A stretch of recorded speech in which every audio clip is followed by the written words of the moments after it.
वंदे मातरम के टुकड़ों का अपराध किसने किया? पीएम मोदी का कांग्रेस पर तीखा वार, कहा मुस्लिम लीग तुष्टीकरण में बटा राष्ट्रगीत।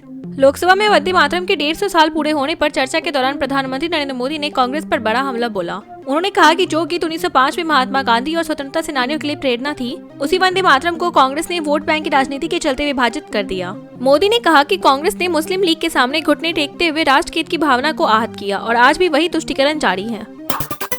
निशांत कुमार की एंट्री से बिहार राजनीति में हलचल। पटना में लगे पोस्टर, जेडीयू में विरासत पर चर्चाएं तेज।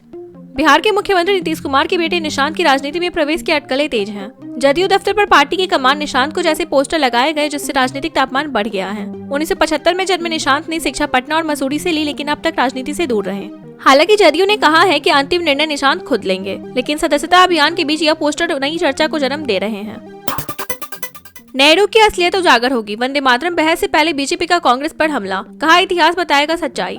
संसद में वंदे मातरम पर होने वाली बहस से पहले भाजपा ने कांग्रेस और नेहरू पर तीखे आरोप लगाए। भाजपा प्रवक्ता संबिता पात्रा ने कहा कि पीएम मोदी के नेतृत्व में होने वाली चर्चा से नेहरू की असलियत सामने आएगी। उन्होंने आरोप लगाया कि कांग्रेस ने सरदार पटेल, अंबेडकर और सुभाष बोस जैसे नेताओं की विरासत को दबाकर सिर्फ नेहरू परिवार को आगे बढ़ाया। बीजेपी ने कहा कि कांग्रेस राष्ट्रवाद पर राजनीति कर देश को बांटने का काम करती रही है।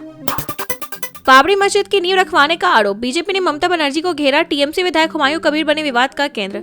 पश्चिम बंगाल में बाबरी मस्जिद की नींव रखने को लेकर राजनीतिक तूफान खड़ा हो गया है। बीजेपी ने आरोप लगाया कि टीएमसी विधायक हुमायूं कबीर नहीं, बल्कि मुख्यमंत्री ममता बनर्जी ने नींव रखवाने का निर्देश दिया। मस्जिद शिलान्यास के बाद कबीर को पार्टी से निलंबित कर दिया गया और अब वे नई पार्टी बनाने की तैयारी में है। बीजेपी का कहना है कि ममता अपने नेताओं से बयान दिलवाकर राजनीतिक लाभ उठाना चाहती है। 22 दिसंबर को कबीर बड़ी घोषणा कर सकते हैं। 3 साल से बकाया बिजली बिल लाखों में। तेज प्रताप यादव पर आरोप, फिर भी नहीं काटी गई बिजली। बिहार के पूर्व मंत्री तेज प्रताप यादव फिर विवादों में हैं। रिपोर्टों के अनुसार उनके बेयर आवास पर बिजली का लाखों रुपए बिल 3 साल से बकाया है, लेकिन कनेक्शन अभी भी चालू है। नियमों के अनुसार पोस्टपेड कनेक्शन में 25,000 रुपए से अधिक बकाया होने पर बिजली काट दी जाती है, लेकिन यहाँ कार्रवाई नहीं हुई। स्मार्ट प्रीपेड मीटर लगने की तैयारी के बीच यह मामला प्रशासन और राजनीति दोनों में चर्चा का केंद्र बन गया है। हैदराबाद में डोनाल्ड ट्रंप एवेन्यू। तेलंगाना सरकार का बड़ा फैसला, एक सड़क रतन टाटा के नाम भी। तेलंगाना की कांग्रेस सरकार ने हैदराबाद की एक सड़क का नाम अमेरिकी राष्ट्रपति डोनाल्ड ट्रंप के नाम पर रखने का फैसला किया है। मुख्यमंत्री रेवंत रेड्डी ने कहा कि शहर की प्रसिद्ध सड़कों को वैश्विक नामों से जोड़ने का लक्ष्य है। अमेरिकी वाणिज्य दूतावास के पास की सड़क का नाम डोनाल्ड ट्रंप एवेन्यू रखा जाएगा। इसके साथ ही एक सड़क दिवंगत उद्योगपति रतन टाटा के नाम भी होगी। सरकार जल्द ही विदेश मंत्रालय और अमेरिकी दूतावास को औपचारिक सूचना भेजेगी। इंडिगो संकट पर डीजीसीए ने दी राहत। सीईओ और मैनेजर को नोटिस का जवाब देने के लिए अतिरिक्त समय। लगातार 6 दिनों से उड़ानों में भारी अव्यवस्था झेल रही इंडिगो को डीजीसीए ने अस्थायी राहत दी है। हजारों यात्रियों को फ्लाइट कैंसिल और लंबी देरी का सामना करना पड़ा, जिसके बाद डीजीसीए ने कंपनी के सीईओ पीटर एल्बर्स और अकाउंटेबल मैनेजर इसिड्रो प्रोकरेस को नोटिस जारी किया था। दोनों अधिकारियों को रविवार तक जवाब देना था, लेकिन अब समय बढ़ाकर सोमवार शाम 6 बजे तक कर दिया गया है। डीजीसीए ने बताया कि यह छूट अधिकारियों की अपील पर दी गई है।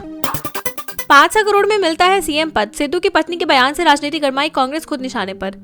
कांग्रेस नेता नवजोत कौर सिद्धू ने एक विवादित बयान देकर राजनीतिक हलचल तेज कर दी है। उन्होंने आरोप लगाया कि मुख्यमंत्री की कुर्सी पाने के लिए 500 करोड़ रुपए खर्च करने पड़ते हैं। बयान के बाद भाजपा और आप ने कांग्रेस पर तीखा हमला करते हुए कहा कि इससे पार्टी की भ्रष्ट राजनीति उजागर होती है। वहीं कांग्रेस के कई नेताओं ने भी इस टिप्पणी को अनुचित बताया और कहा कि यह पार्टी को नुकसान पहुंचाने वाला बयान है।